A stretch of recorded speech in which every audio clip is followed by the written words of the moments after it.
Eu sei que vocês queriam o cosplay do Zoro, eu sei que vocês queriam uma interpretação de cicatriz de espada. Eu tô que nem o Zoro nesse capítulo, cadê as minhas espadas? Eu tô praticamente sem cenário, tô que nem um Thanos, tiraram tudo de mim. Galera, esse é o máximo que eu consegui entregar hoje. Eu expliquei no meu Instagram e depois eu posto um vídeo aqui explicando tudo direitinho o que tá acontecendo. Mas hoje, galera, o review tá brabo. Aqui. Vamos dissecar todo esse capítulo falando do Zoro, do passado dele, mais do flashback muito legal que a gente viu nesse flashback. Fala também sobre o King, vamos aqui teorizar mais coisas sobre a raça e possivelmente a referência mitológica do folclore japonês a qual ele pertence. Então vamos lá, galera, falar do capítulo 1033 de One Piece. Começando com a Emma continuando a mamar, a sugar o hack do Zoro e ele fornecendo ainda mais, né? Quase que uma constante infinita. Ele tendo que fornecer o hack dele, só que a Emma puxando aquilo fora do controle e ele tendo que segurar a coisa. Logo depois, o King ele ameaça atacar o Zoro e simplesmente para na frente dele. Que porra é essa? Completamente... Meu amigo, é completamente imprevisível esse tipo de coisa. Como é que o cara ele vai ameaçar atacar e simplesmente para na sua frente? É óbvio que eu vou aproveitar essa brecha, sei lá, vai que ele travou de alguma forma. Então vou lá e tento atacar ele, perfurar ele e mesmo assim, além de não causar dano nenhum, o King ele se explode. Galera, o nível da explosão, prestem atenção no tamanho dessa explosão se comparado ao tamanho da caveira de Onigashima que também está presente no mesmo enquadramento. Eu sei, o Oda ele não é o maior referencial, né? Ele não é o maior exemplo de proporção dentro do mangá, por vezes sai do controle, mas ainda assim, se essa proporção tiver ali minimamente coerente, galera, olha o tamanho dessa explosão. Parece que não é tão grande porque também a gente tá de longe e também porque a gente tá vendo talvez meio de baixo, mas ainda assim é uma explosão muito grande, galera. A caveira de Onigashima é um negócio colossal, é a maior caveira que a gente já viu nessa história de One Piece. Depois o plot ele muda pro Queen sendo isolado, né? A gente viu como o Queen ele tinha sido isolado e atravessou várias paredes ali de dentro do castelo e eles falando sobre o King, né? Falando, você falou com o Zoro, caçador de piratas, no telefone? Então esquece, mano, ele não vai conseguir derrotar o King. E aqui ele descreve mais uma vez sobre a raça do King, né? Dizendo que o King é um sobrevivente da raça lunária, uma raça monstruosa que pode sobreviver em qualquer tipo de ambiente. Detalhe para essa parte aqui, né? Sobreviver a qualquer tipo de ambiente. Pode muito bem ser, se a gente seguir o caminho mais simples dele e conseguir sobreviver através da resistência dele, ele consegue ali, porque ele tanca tudo, né? O cara não leva dano pra nada e tal. Ou ele tá se referindo a talvez ele conseguir sobreviver seja na terra, seja no céu, ou seja até na própria lua, né? Que é provavelmente de onde ele veio. Luna significa lua em latim, né? A gente sabe que as três raças aladas elas vieram de lá. Vamos teorizar mais sobre isso. E o Queen ele diz mais uma vez que muito tempo atrás eles eram chamados de deuses. Recapitulando aqui, galera, lembrando que as três raças aladas que a gente conhece, elas vieram lá da lua e elas possuíam uma tecnologia extremamente avançada para a época, com certeza antes do século perdido, né? Já que naquela época do século perdido eles se envolveram ali também com todo o caos que aconteceu, né? Com toda a grande guerra que provavelmente aconteceu, eles também ganharam um poneglyph ali, né? Ficaram com um poneglyph para ser protegido, enfim, então isso aconteceu há muito tempo, provavelmente há mais de 1000 anos, e para aquela época eles já tinham uma tecnologia muito avançada ao ponto de criar mini pacifistas, mini robozinhos ali que serviam a eles, né? Então era muito avançado e essa tecnologia ela foi parar na ilha do Vegapunk. O Vegapunk, ele tendo acesso a essa tecnologia lunar, ele pôde desenvolver ela a partir disso e provavelmente foi através dos estudos desses automatas que ele criou os pacifistas. Mas enfim, voltando aqui. Então o que a gente pode ter aqui são três raças, cada uma fazendo menção a uma parte da geografia da Terra, dá pra dizer assim, né? Os tritões,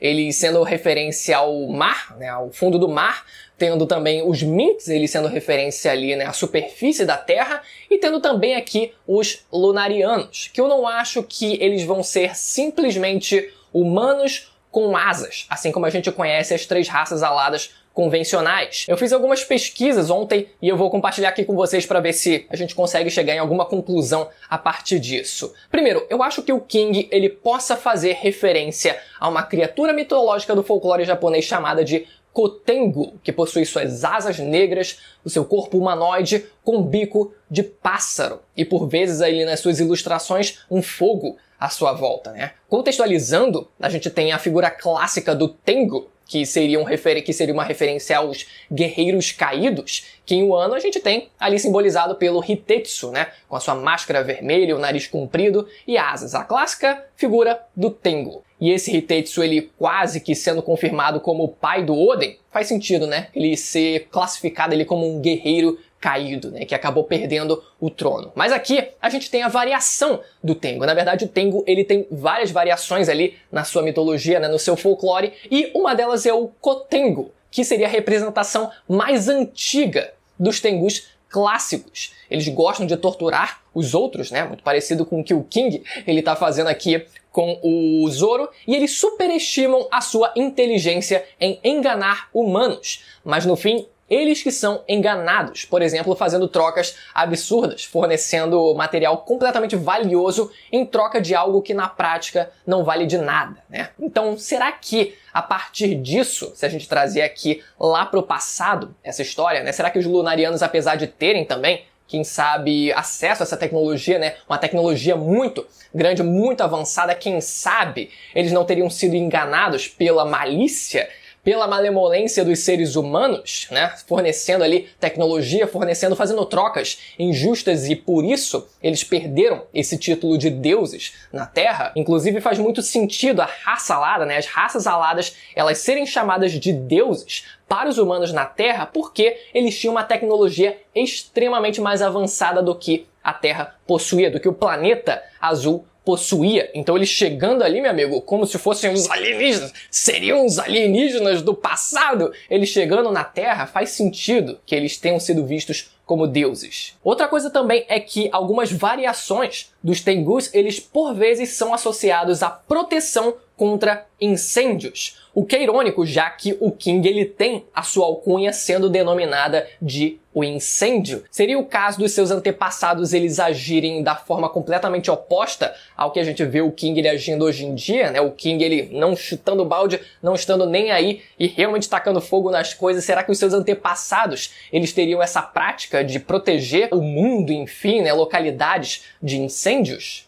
E outra coisa aqui é que o Kotengu, ele também pode ser denominado de uma outra forma, através de um outro nome. Esse nome sendo Karasu Tengu. Esse nome lembra alguém? Sim, exatamente, o revolucionário Karasu. Karasu significa corvo, né, que faz menção ali à fisionomia desse tipo de Tengu. Seria ele também dessa raça? Será que aquela máscara de médico não seria só uma máscara convencional de médico, mas sim tendo um bico de pássaro ali escondida? Será que a máscara que o King usa seria para esconder que ele hoje não tem mais esse bico de pássaro referente à sua raça? E aqui vocês vão me perguntar, mas se o Karasu ele faz parte dessa raça, cadê o fogo nas costas? Cadê as asas, né? O King ele tem o fogo nas costas ali, ele tem as asas. E aqui eu digo para vocês, não sei. Esse vai ficar como dever de casa para vocês praticarem. Então voltando aqui, galera, o Zoro ele usa o seu Shi-Shi-Son-Son no King, que mais uma vez não causa dano nenhum. É incrível como o desgraçado consegue tancar tudo, só sai uma fumacinha ali, né? Provavelmente da lâmina ali pegando meio quente, nele dando aquela fumaçada de quentura, e depois o King usando seu estilingue de cabeça mais uma vez, e a Emma começando a mamar o Zoro ali, me dá um pouquinho mais. E por conta disso, o Zoro ele não tendo tempo de reagir por completo e sendo atingido bem no rim ali, e você vê o tamanho ali, o nível da destruição que essa cabeçada causa na ilha de Onigashima. Você vê a quantidade de pedra que se despedaça ali, galera. Se ele desse uma cabeçada, por exemplo, no colosso de pedra do Pika, ia ser fácil. Ia ser só plão, a cabeçadinha ali, meu amigo. Ia despedaçar o colosso inteiro, mas fácil, fora que ele... Meu amigo, ele ia destroçar o Pika. E a partir desse momento começa uma sequência muito legal, que é ele tentando recuperar uma por uma as suas espadas, começando pela Sandai Kitetsu, né? Até o King ele salva o Zoro de cair lá embaixo mais uma vez com um chute de fogo, ele conseguindo pegar primeiro a sua Sandai Kitetsu e ele lembrando do passado, lembrando como ele conseguiu, lembrando que o Hitetsu falou sobre aquela espada, depois ele conseguindo chegar até o Ado Ichimonji também, lembrando de quando ele conseguiu aquela espada, e essa sequência ela foi numa narrativa crescente, né, dele tentando recuperar, é como se ele tivesse ali, né, tentando recuperar os seus amigos.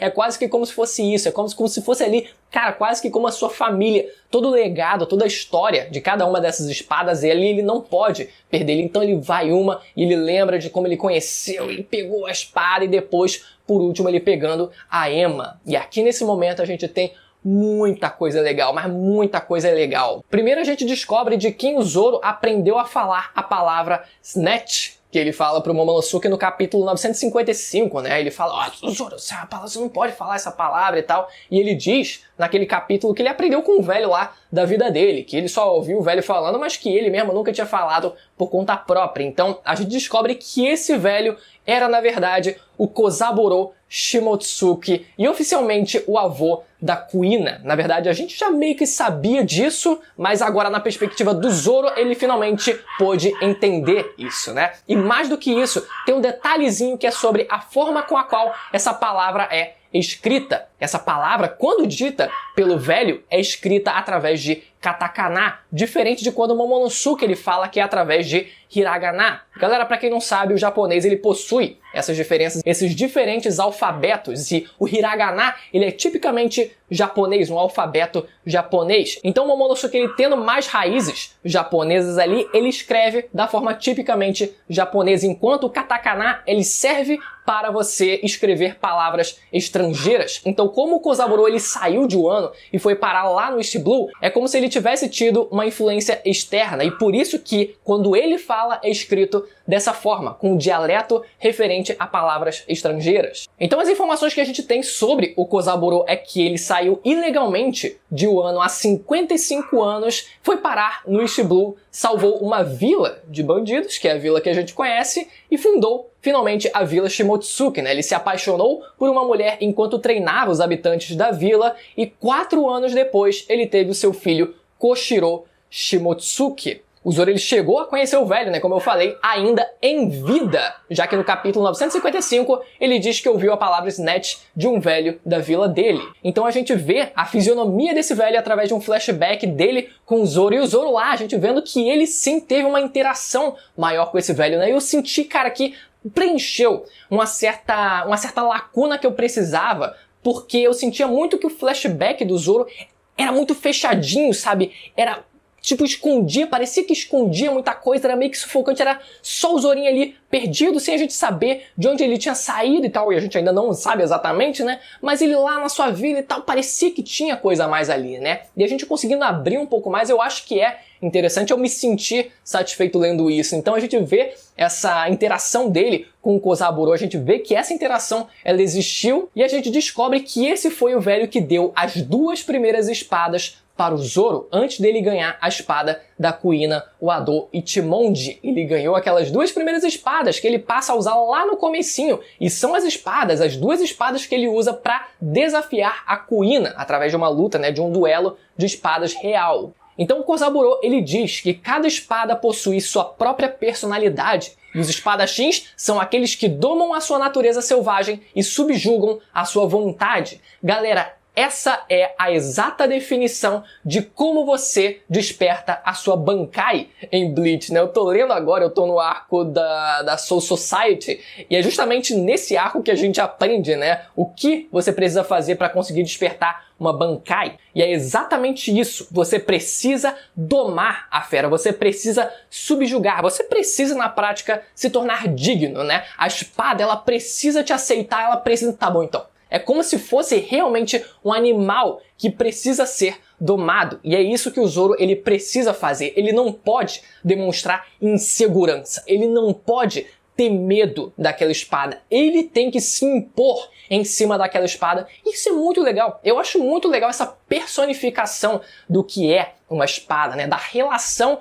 de um espadachim com a sua espada. Eu acho isso muito legal, é a forma como isso é trabalhado, né? Essa forma de amizade e de você conseguir domar a sua espada é muito legal. É muito legal e isso ser aprofundado agora, né? Muito legal também. Foi muito bom. Fora o velho, ele também ter explicado o que são exatamente as espadas amaldiçoadas, que na prática nada mais é do que uma lenda. São espadas normais, cada uma com a sua personalidade própria, só que partindo de pessoas que não conseguem domar essas espadas, elas passam a ter medo delas. Elas passam a ter medo e dessa forma elas classificam essas espadas como amaldiçoadas, meu Deus. É claramente como surgem mitos de maldições. Você tem medo de algo que na prática é algo desconhecido e você classifica aquilo como uma assombração, algo amaldiçoado. Então o Zoro conclui finalmente que o velho da vila era o tal do Kozaburo que fez a espada o grande rei do inferno. E nesse momento, a Emma está escolhendo o seu dono, colocando o Zoro à prova. E o que ele faz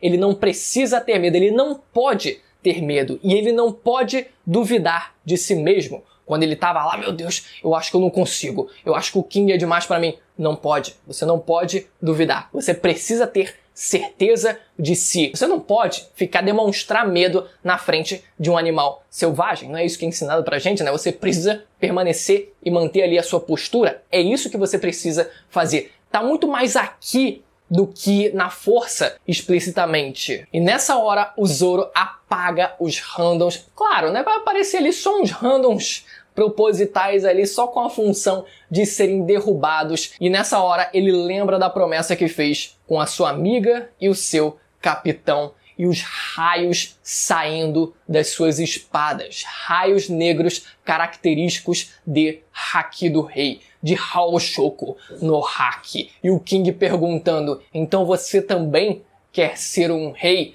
meu amigo? Chega, me arrepio aqui, galera. Chega, me arrepio agora ele usando conscientemente não só o Haki do Rei para apagar os randoms, mas também, assim como a gente vê, claro que em outro nível, o Roger e o Barba Branca usando em suas espadas, o Zoro ele agora também consegue usar o seu poder do Haki do Rei de forma intencional, de forma consciente nos seus golpes. A única coisa que eu me pergunto agora é: cadê a lâmina negra, galera? Eu esperava que isso fosse acontecer ali, começar esse processo, e eu já não sei se o Haki do Rei já vai ser o suficiente para o Zoro ele conseguir finalizar o King, e a lâmina negra, principalmente da Emma, ela vai vir meio que como um prêmio a essa vitória, né? Ele conseguindo derrotar o King, depois a lâmina, ela finalmente enegrece para sempre. Ou se isso ainda vai acontecer durante a batalha dos dois. Fica aí essa incógnita, mas agora o que a gente precisa ver é o destaque merecido pro Zoro, ele finalmente conseguindo identificar e conseguindo aplicar o seu Haki do Rei na prática. Agora, meu amigo. Galera, ficou até aqui? Você só tem uma missão então a partir de agora. Se inscreve no canal e ativa o sininho para não perder a notificação dos vídeos que saem toda semana comentando o universo e principalmente o mangá de One Piece, beleza? Vamos ficando por aqui, até a próxima. Tchau. Sem cenário nenhum.